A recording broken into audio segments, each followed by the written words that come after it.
everyone to our 4th episode of Forks and Films. I'm your host, Jacqueline Strayer.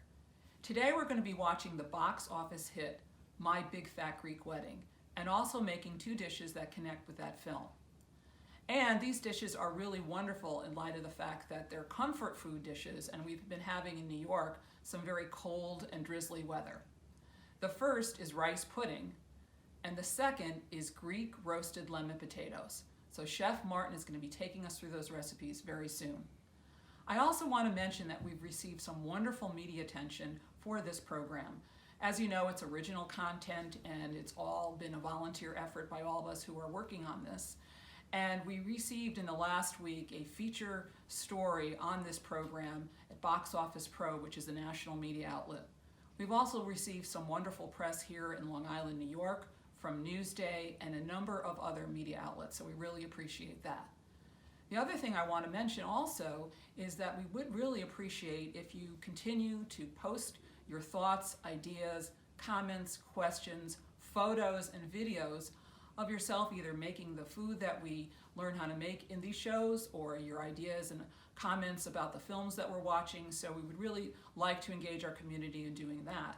And for some lucky winners, you may receive a gift certificate to Butera's restaurant or a family pack at the Cinema Arts Center when it reopens.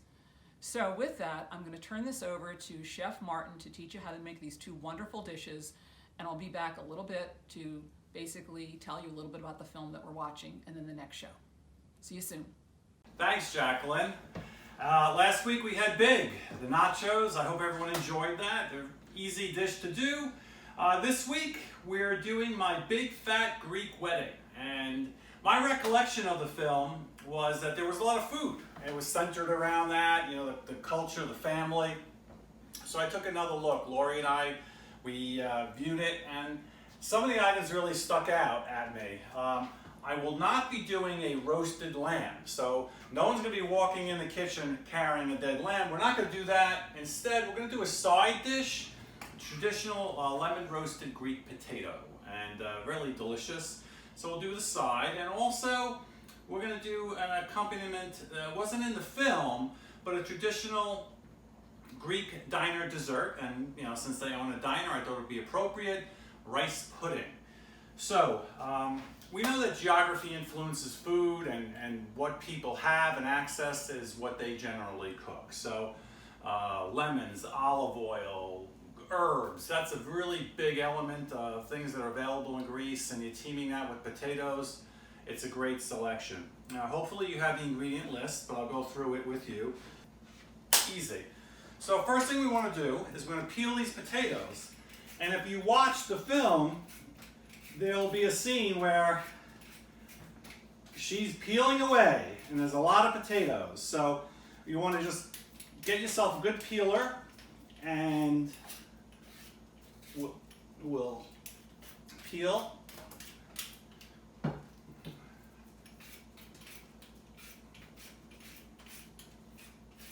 It's important to get the potatoes peeled in this case, and use the russet, the baking potato. It really holds up better when you are cooking it. The new potato, the red potato, is a little waxy. It's a different type of preparation, so I would just stay with the russet here. And it looks a little better too in this preparation. Now, there are a lot of different methods. Some slice it thin, like chips. Others do it in wedge. We're going to do it in a wedge, a long wedge. And there we go.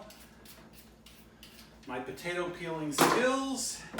So, 3 peeled potatoes. Cut them in half, the long way, and then I just cut them into sixths, like this. I'm going to put that like that.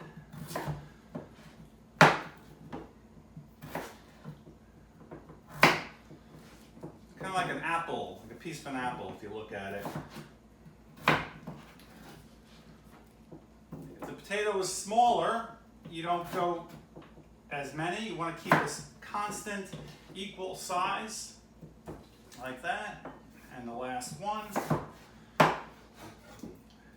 3 potatoes like this are good for, 4 to 6 people. It's a nice portion. There we go. Potatoes are peeled. Now we want to create the sauce that they're going to cook in. All right. We are going to get juice of a lemon. Now here's a tip.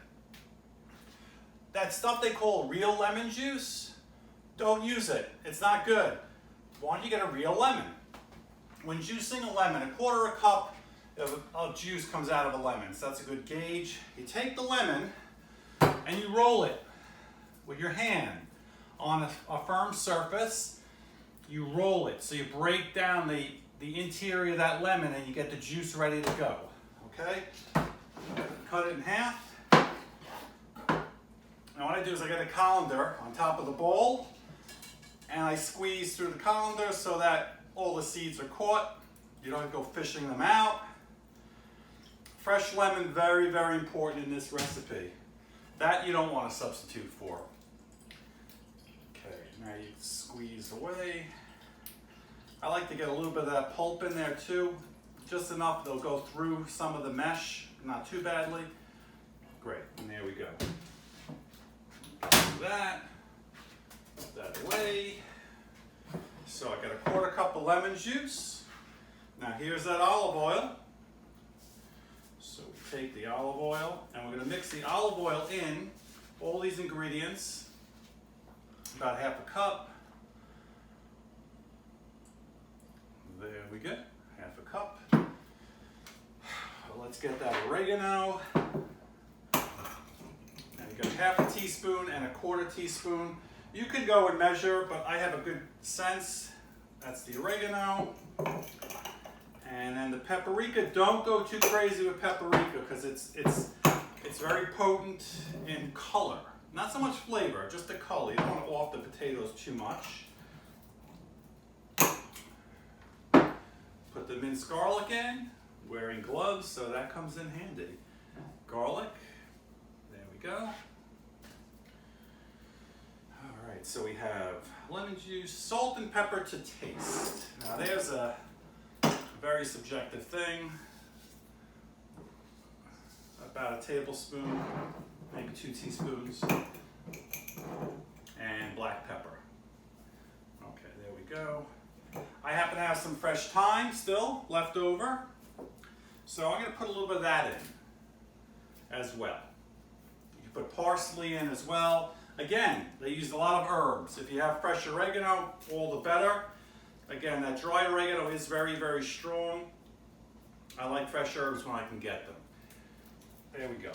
So now, we take this and we want to just whisk it. So we kind of marry that sauce together. You break it down. The herb gets infused a little bit. Okay, we take the potatoes, get a little bit of olive oil in the bottom of the pan. Shake it up. Put your potatoes in. Now you always, here's a tip, always leave enough room in the pan so the food has space. If you overcrowd a pan and try and cook in there, you won't get any browning. It really won't come out well. So let's cover this with the liquid.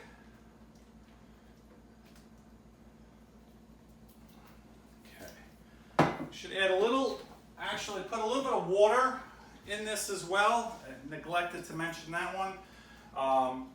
Water or chicken broth, whatever you have. Oh, about 1/2 cup. Mix that in. Okay, we want to cover this, and we're going to bake this in the oven for an hour to an hour and 15 minutes. We'll get some aluminum foil. Thank you, Lori.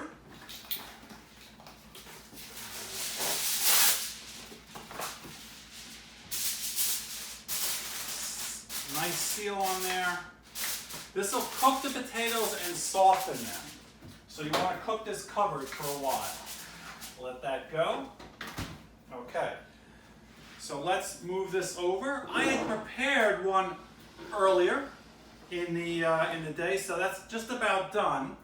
We're going to hop over now to dessert and the rice pudding. Now rice pudding, Origins of rice pudding, again, it's kind of like mysterious. China, most probably it did come from India, but all cultures have their own. Spain is arroz con leche. Italy has a budina de riso. It's a dish that has raisins and orange zest in it too, cooked with rice and milk. And of course the Greek style is riso ogalo. It's a traditional dish made with, again, egg, milk, rice, and it's a stovetop recipe preparation. The dish is very easy to do, so let's get right at it, okay? In a large pot, add 1/2 gallon of whole milk. Don't cheat on this one, you do need the whole milk.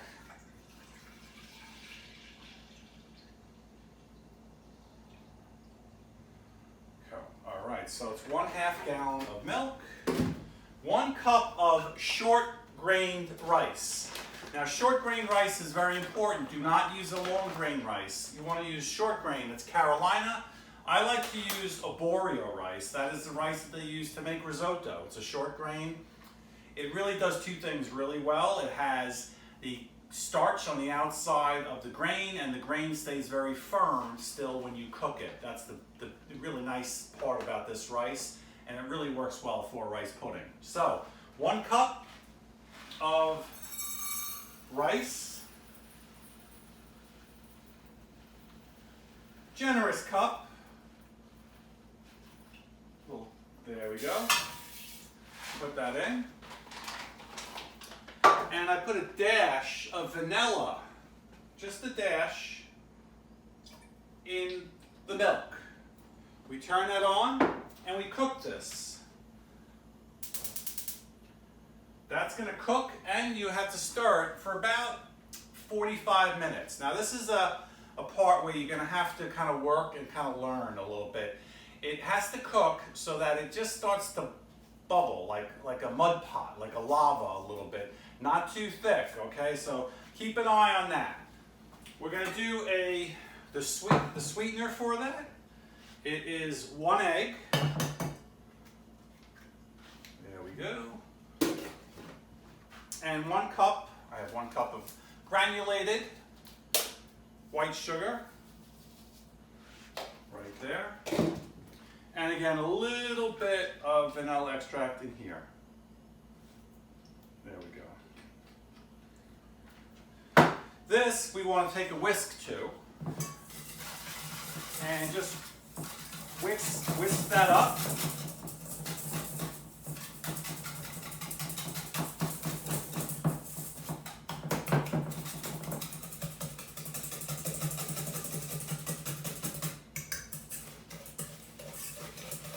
Like a thick paste. You'll see a thick paste in there. Okay, we can let that stay on the side now. So this rice is going to cook. We're going to let that, again, it has to take some time. We'll keep stirring it. I like to stir with a spatula or cook a heat-sensitive spatula, and just make sure that the rice doesn't stick to the bottom. Don't cover it. Just let it cook on top like that. Okay? We'll be checking back.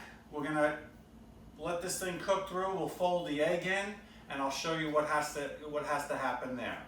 Right now, let's go over and check out these potatoes. Okay, we're back. The potatoes are ready, so let's get a quick look and see how these potatoes came out. Open this up.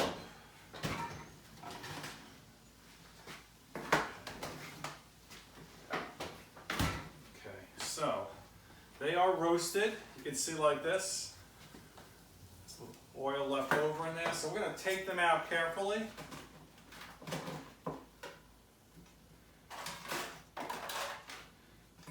They're going to have a nice browning, a little charring. They're going to be soft on the inside and a little crispy on the outside. So you want to, that's what covering them and then cooking them without the cover for like the next half hour or so does. Okay, so about an hour, 15 minutes with the top on, and about another 30 minutes with the top off. Let's put this over here. Now we want to garnish our food. A little thyme. I like to cut a little fresh lemon as an accompaniment with that. Just put that right next to the potato. So let me take this around so you guys can see this. Okay. Roasted Greek lemon potatoes. Great. We'll come back and check out that rice pudding for dessert. Okay. Here's a shot of the sugar and egg mixture. It's kind of creamy, like a frosting. Over here, we have the rice pudding. It's ready to come off the fire. You see how it's bubbling up, really steamy. The rice is cooked. There's still a little bit of a bite to it. It's potting up like that. So we're going to remove this and we're going to mix the two ingredients in.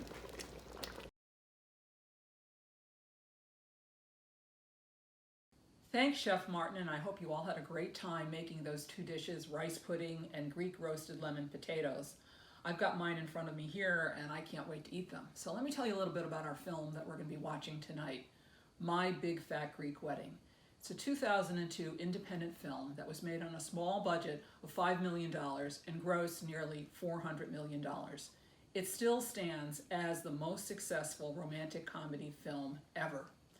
It was written by Nia Vardalos, who actually stars in the film, and she plays our main character of Tula Portokalis. Tula is a 30-year-old unmarried young woman living at home with her parents. And she's unhappy with her life. Her parents are rather kind of domineering, but loving father played by John Constantine, and her more practical but also sensitive mother played by Lainey Kazan, kind of our front and center in her life, and she actually works in their restaurant dancing Zorbas. So she decides to change her life and go back to school and get some computer skills, and then she goes to work for her aunt's travel agency. And while she is sitting inside the travel agency, the character of Ian Miller, played by John Corbett, goes by and sees her. Sparks fly. And the film follows their romance and what happens because he comes from a different cultural background than she does, and he is immersed into her Greek kind of family life and the cultural elements in terms of food, party, interactions that they have, and it really creates interesting drama in the film. So you will follow their romance, you'll learn all about her family, and there's a wonderful character played by Andrea Martin who plays her aunt, and you'll really enjoy this film, and I encourage you to download it and enjoy it from these channels. Next week we're going to be watching another great film, more recent film, came out in 2019, The Farewell, written and directed by Lula Wang. It is about a Chinese-American family where the grandmother, unbeknownst to her, has a very serious illness and she's dying. The family decides to have a get-together where they can say their goodbyes but not tell her what is going on. So next week we're going to be kind of exploring that film in more depth. We're also going to be making a terrific Chinese-American dish, fried rice with some other additives that Chef Martin's going to be taking us through. So I think you'll really, if you haven't seen the film, it's really wonderful. Got great mention and critical acclaim. So I just want to mention that if you have not posted to our social media channels listed here, please do. We'd love to see your photos, films, comments, questions, ideas, and you may actually be a lucky winner of either a Butera's gift certificate or a family pack to the cinema arts. So I just want to thank all of you for listening, for watching, for supporting us in this. And also, we really want you from the team Forks and Films to stay well and healthy over the next week. And we look forward to seeing you next week. So with that, I'm going to try my Greek lemon roasted potatoes.